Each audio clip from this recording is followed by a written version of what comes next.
Hello বন্ধুরা, তো আজকে একটা নতুন আইটেম তৈরি করতে চলেছি। সেটার নাম হচ্ছে ব্যানানা শেক। তো প্রথমত মিল্ক আইস, যাকে বলা হয় কাট্টাপাল মালিয়ালামে। তো প্রথমত মিল্ক আইস দিয়ে দিলাম, ফ্রিজে রেখে দুধটি বরফে পরিণত হয় সেই জিনিসটি দিলাম। প্রথমত দেওয়ার পর ব্যানানা দিলাম। ব্যানানা দেওয়ার পর তাতে সুগার অ্যাড করলাম, পরিমাণ মতো সুগার অ্যাড করবেন। এই যে অ্যাড করলাম পরিমাণ মতো। অ্যাড করার পর তাতে হালকা করে আপনারা একটু দুধ মিক্স করতে পারেন, যাতে যে ফ্রিজে রাখা দুধটি হালকা যদি শক্ত থাকে, টাইট থাকে, তাহলে আপনারা হালকা লুজ করতে পারেন। তো এটাতে আমি দিয়ে দিচ্ছি ভ্যানিলা আইসক্রিম।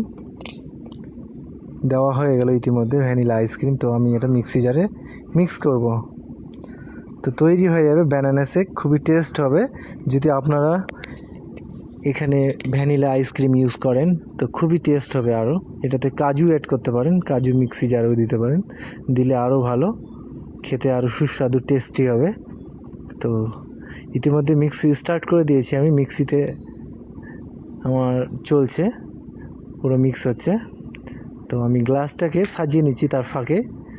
তো এই যে আমি এটাতে এই যে গ্লাসটি সাজিয়ে নিলাম আমি সুন্দর করে সিরাপ দিয়ে। তো অলরেডি আমার মিক্সি জারে ব্যানানা শেক রেডি হয়ে গেছে। তো আমি টেস্ট করে দেখলাম, যাক ভালোই আছে, টেস্টি আছে ভালোই। তো আমি ঢেলে দিলাম গ্লাসের মধ্যে। গ্লাসের উপরে ভ্যানিলা আইসক্রিম দেবো আবার 1 স্কুপ। নিয়ে চলে এসেছিলাম আমি ফ্রিজ থেকে, বের করে রেখেছিলাম। তো সেটি আমি উপরে দিয়ে দিলাম। দেওয়ার পর আপনারা এটাতে কর্নফ্লেক্স ইউজ করতে পারেন, কাজু, কিশমিশ, পিনাটস, আরও যত কিছু দিবেন সেটাই টেস্টি হবে জিনিসটা আর কি। তো আমি কর্নফ্লেক্স দিলাম, হালকা কাজু দিব। এটাতে চেরি অ্যাড করতে পারেন আপনারা, চেরি দিলে ভালো লাগবে খেতে। তো গ্লাসটাকে আমি পুরোপুরি সাজিয়ে নিব। এই যে এখন দিচ্ছি টুটি ফ্রুটি, এটাও খুব খাওয়ার টেস্টি, হেভি, রেড কালারের আছে, আরও কালার মিক্সিং পাওয়া যায়। তো এবার আমি পিনাটস দেবো এটাতে, হালকা করে পিনাটস, কাজু। তো দেখেন আমি কিভাবে তৈরি করছি। এইভাবে আপনারা বাড়িতেও তৈরি করতে পারেন, দোকানেও কোনো শপে তৈরি করতে পারেন আপনারা। তো ইতিমধ্যে চেরি দেওয়া হয়ে গেলো, এটাতে অ্যাড করা হয়ে গেলো চেরি। দেওয়ার পর এই যে আমি আবার সেই সিরাপটি অ্যাড করব।